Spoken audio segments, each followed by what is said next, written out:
করা যায়? ভগবান সসীমের ভিতরে অসীম।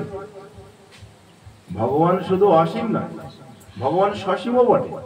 বলে ভগবান সসীম কখন? ভগবান সসীম তখন ভক্তের কাছে। ভক্তের কাছে ভগবান সসীম, ভক্তের কাছে ভগবান অসীম।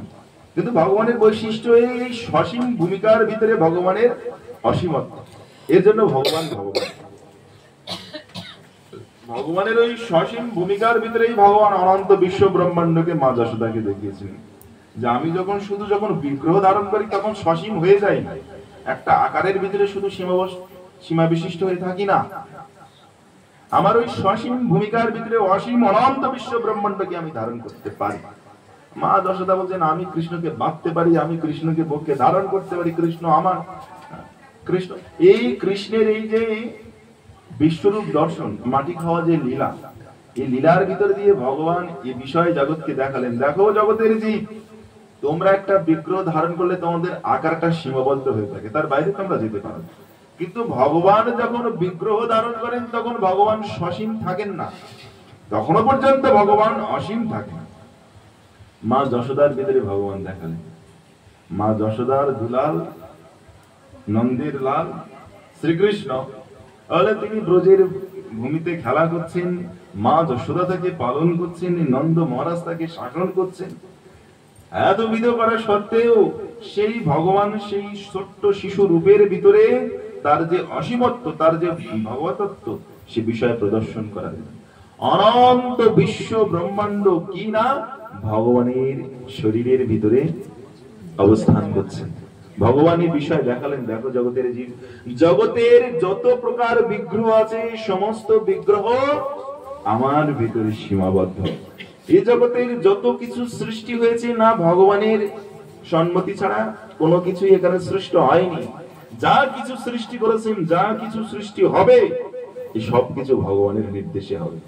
এই জন্য এই চরাচর বিশ্বের যত সব সৃষ্টি, যত মাধুর্য, যত সৌন্দর্য, এই সব কিছুর ভিতরে ভগবত ভক্ত ভগবানকে দেখেন।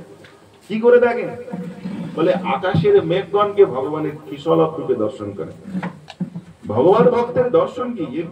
ভাগবতের দ্বিতীয় স্কন্ধে যখন পরীক্ষিত মহারাজ জিজ্ঞাসা করেছিলেন যে আসন্ন মৃত্যু ব্যক্তির পক্ষে করণীয় বিষয় কি, তখন বলেছিলেন সমস্ত বিষয় আসক্তি পরিত্যাগ করে স্নান করে শুদ্ধ পবিত্র হয়ে আসনে যুগযুক্ত হয়ে সর্বপ্রথম ভগবানের স্থূল রূপকে দর্শন করতে হবে। সেই রূপে যখন তুমি প্রতিষ্ঠিত হবে, সেই রূপকে যখন তুমি তোমার হৃদয়ে ধারণ করতে পারবে, তখন সেই স্থূল রূপ থেকে ভগবানের সূক্ষ্ম রূপে প্রতিষ্ঠিত হবে। তো স্থূল রূপ মানে এই জগতের সব বিগ্রহগুলোকে দর্শন করে আমরা তার প্রতি মহাবিশিষ্ট হয়ে যাই। এই যেমন ধরুন ভালো একটা গোলাপের গাছ দেখলাম, এবং এই গাছ দেখে বাহ আমার বাড়ির এই গোলাপ গাছ, তাই তো? আমার বাড়ির গোলাপ গাছ যদি কেউ হাত দেয় তখন আমার বুকটা ক্ষতবিক্ষত হয়ে যায়। অন্যের বাড়ির গোলাপ গাছ ভেঙে যাক, ছিঁড়ে যাক, চুরি হয়ে যাক, আমার কোনো কিছু যায় আসে? যায় আসে না।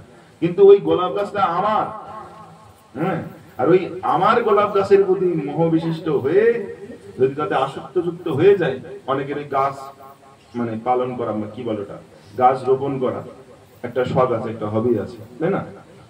সব সময় গাছ ইয়ে করে, চাষাবাদ করে, গাছ লাগায়, এগুলো তার একটা হবি, ছোটবেলা থেকে করে। বলে এই গাছ লাগানোর প্রতি যদি আসক্তি একবার আসক্ত হয়ে পড়ে, গাছ মরে গেল, কি হবে? জম জম বাপি স্মরণ ভাবম তেজতন্তি কলিবরম তম তম বৈতি কন্তে ও সদা তদ ভাব ভাবিত। যে যেমন ভাব নিয়ে মরে যাবে তার সেরকম জন্মটা হবে। কারণ ওই গাছ লাগাতে লাগাতে সারা জীবন গাছের প্রতি একটা আসক্ত হয়ে গেছে, বাস মরে গেছে। তো কি হবে? পরের জন্মটা গাছে জন্মগ্রহণ করবে। সাক্ষাৎ উদাহরণ ভরত মহারাজ, সব ছেড়ে দিয়ে এসে শশা করা পৃথিবীর রাজা রাজ সিংহাসনে বসেছিলেন। আমরা একটা আসন ছাড়তে পারি না, আর শশা করা পৃথিবীর মালিকত্ব তার। সে মালিকত্ব ছেড়ে দিয়ে এসে ভগবানের ভজন করার জন্য বসেছে। ভগবানের ভজন করতে বসে একটা হরিণের প্রতি আসক্তি হয়েছে, পরের জন্মটা তার হরিণ হতে হবে। এই জড় জগতের যে কোনো বিষয়, কামের প্রতি বলুন আর